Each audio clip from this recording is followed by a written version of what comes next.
le Mexique, l'un des pays les plus visités au monde.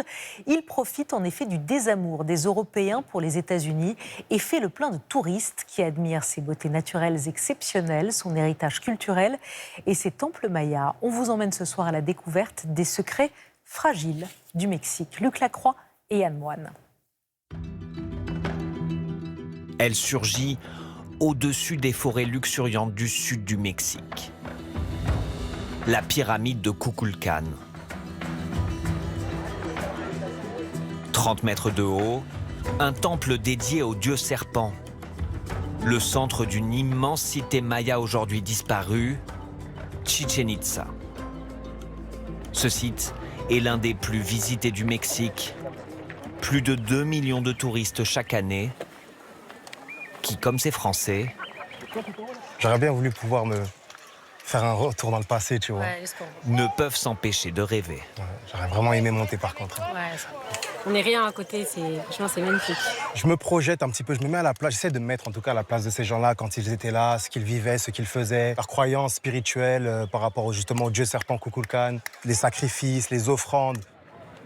Les Mayas ont érigé ce site il y a plus de 1000 ans. La cité de Chichén Itzá s'étendait sur plus de 30 km². Et s'ils l'ont implanté à cet endroit précis, c'est probablement à cause de ce gouffre rempli d'eau douce, un cénote, considéré comme un point de passage avec l'inframonde, un monde souterrain, spirituel. Le Yucatán compte plus de 1500 cénotes. Les plus beaux sont devenus des attractions touristiques incontournables pour ces Français.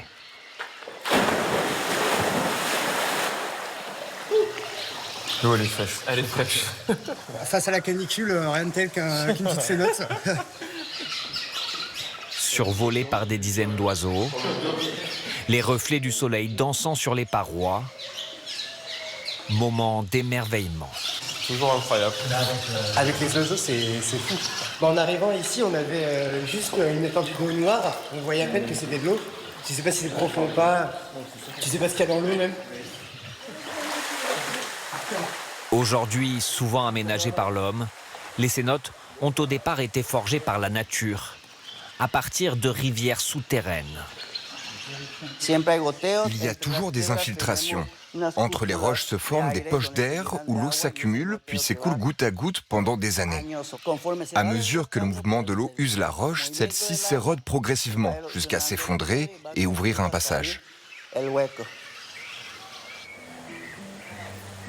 Le Mexique est le 6e pays le plus visité du monde. Un tourisme en plein boom, plus 16% d'arrivées l'an passé. Et dans Mérida, ça se voit. La ville est réputée pour être particulièrement sûre au Mexique et elle séduit par son architecture coloniale. Ça nous plaît, c'est une vieille ville historique et on y mange très bien. Le Mexique profite aussi du désamour des touristes européens pour l'Amérique de Donald Trump. Parce que cette année, c'est plus cher. Et aussi à cause de la politique. Ce n'est pas confortable. Vu comment les choses se passent là-bas, ça ne nous intéresse pas d'y aller. À cause de la politique ? Oui, oui. Quant à nos 2 Français rencontrés à la pyramide, ils sont tellement sous le charme du Mexique qu'ils envisagent de venir s'y installer. Sarah, enchantée. Bienvenue. Merci beaucoup. Sarah Kalman, elle, vit déjà à Mérida. Ça fait combien de temps que vous habitez ici? Ça fait 3 ans. Et ce jour-là, elle leur fait découvrir ce marché. Les locaux viennent y petit déjeuner et déguster des boissons traditionnelles. Et il y a aussi la chaya maya que j'aime vraiment beaucoup. Ça, c'est vraiment d'ici. Et j'adore, c'est très frais. Bon, vamos para empezar. La chaya con pina. Comme vous pouvez le voir, ce sont des feuilles de chaya. C'est une plante typique d'ici au Yucatan. Pour les couper, il faut d'abord lui demander la permission. Sinon, elle vous pique et provoque de fortes démangeaisons.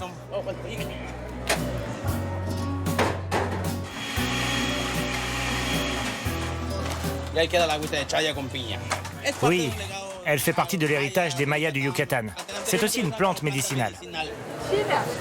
Salut. C'est assez fruité, c'est relativement sucré, mais pas trop comme il faut. Et franchement, c'est très agréable, très rafraîchissant, très agréable. Des Mayas, le Yucatan a aussi hérité d'une nature exceptionnelle. La côte est longée par de la mangrove, une zone d'eau saumâtre où poussent les palétuviers. Un petit paradis pour Luis Fernando, qu'il fait d'habitude découvrir aux touristes. Regarde, c'est un habitat pour les araignées, pour les insectes, un refuge pour les poissons. Ce sont des nurseries naturelles, elles contribuent à préserver de nombreuses espèces. Les poissons viennent de la mer, entrent ici, pondent leurs œufs et trouvent une protection parmi les racines de la mangrove.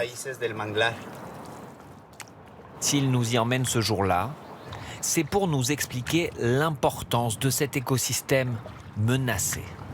Si la planète était un corps humain, la mangrove en serait les reins. Un filtre. Mais 60% des mangroves de cette région ont déjà été dégradées. Selon lui, le responsable, c'est le tourisme de masse, symbolisé par ces immenses navires de croisière, les plus grands du monde, qui viennent accoster dans son village. Chaque jour, il déverse des milliers de visiteurs. Et une compagnie de croisière voulait aller encore plus loin, construire un immense parc aquatique dont on voit ici des images de synthèse, capacité d'accueil 10 000 visiteurs par jour. Sous la pression d'un collectif emmené par Luis Fernando, le projet a finalement été stoppé. Il n'en reste que ces traces de mangroves détruites. Nous avons compris qu'il fallait défendre notre territoire. Parce qu'il est inacceptable que des personnes, uniquement pour des dollars, détruisent un écosystème qui appartient à tout le monde. Ce n'est pas juste. Une victoire de David contre Goliath, rare, dans un Mexique où la mer est aussi fragilisée par le réchauffement climatique et ces algues invasives, les sargasses. C'est sous l'eau que l'on mesure le mieux l'ampleur des dégâts. La barrière de corail a blanchi.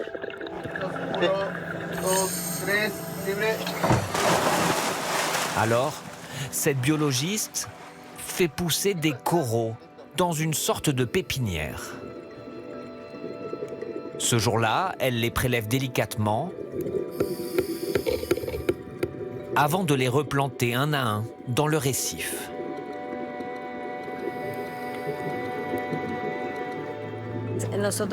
Lorsque nous arrivons à cette étape, nous savons que nous avons mené à bien tout le processus. Nous espérons seulement que les conditions du récif favoriseront désormais leur croissance.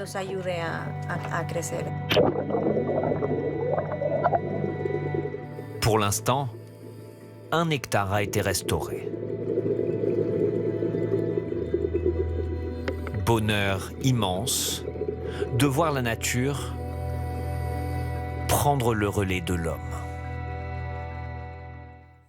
C'est beau. Tacos ou fajitas à déguster sur le pouce. La cuisine mexicaine est la nouvelle tendance culinaire qui cartonne chez nous.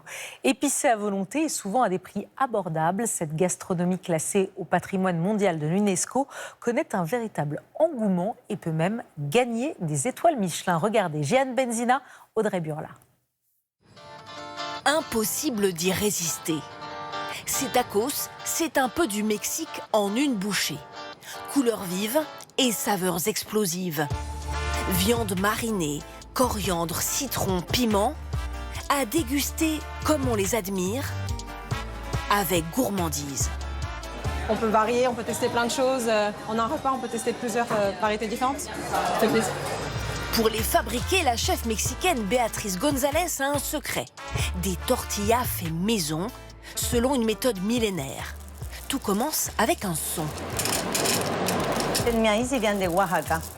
Dans cette machine qui vient du Mexique, le maïs s'est transformé en pâte, comme le faisaient les Mayas. Regarde les résultats. Elle est prête à travailler et à faire de très bonnes tortillas. Béatrice González a travaillé pour les plus grands chefs français. Elle a ouvert ce restaurant mexicain suite à la demande des clients. Ça fait 2 ans et demi qu'on est ouvert et la demande, elle est énorme. Quand je suis venue en France, je me suis dit que je vais faire que la cuisine française. Maintenant, je m'éclate à faire la cuisine mexicaine. Une cuisine qui séduit le jeune public.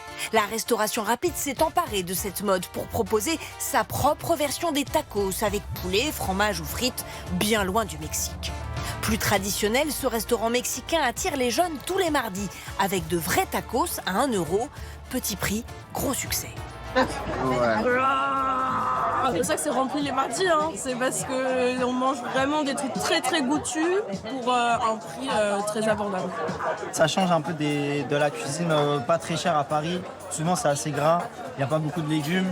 Là il y a du citron, il y a des oignons, il y a de la coriandre. Tout ça c'est frais, ça change un petit peu. Mais la cuisine mexicaine, ce n'est pas que les tacos qu'on mange sur le pouce. Elle peut être gastronomique. Dans ce quartier chic de la capitale, le premier restaurant mexicain a décroché une étoile. Son chef Enrique Casarubias veut casser les préjugés avec humour. Tu le plies en 2. Voilà. Et après, tu gardes les petits doigts comme ça et tu manges. Un tacos dans un restaurant étoilé. Ah ça c'est bon. Le voici revisité au confit de canard. Ici, mulet noir, façon gravlax. Ou encore, ceviche de dorade avec la touche du chef. Ça, c'est la pastèque qui était marinée avec des piments dans les chipotle. 135 € le menu. À ses débuts, on lui déconseillait de lancer ce restaurant. Aujourd'hui, il est fier de montrer que la cuisine mexicaine peut être gastronomique. Je suis arrivé en France il y a quelques années, c'était impossible de parler de la cuisine mexicaine. On parlait beaucoup de la street food et maintenant, dans des 1, 2, 3 étoiles, on peut trouver des produits mexicains. Maintenant, il se met à faire la cuisine mexicaine, donc ça me fait plaisir parce qu'en fait, ils sont changés d'avis. Ses clients découvrent le Mexique sous un autre jour. Une finesse que je ne connaissais pas. C'est super bon, c'est très fin. Je suis très fière. C'est les ingrédients de chez moi, avec la culture française, qui représente très bien aussi ma relation avec un Français. Depuis 2010, la cuisine mexicaine est classée au patrimoine mondial de l'UNESCO.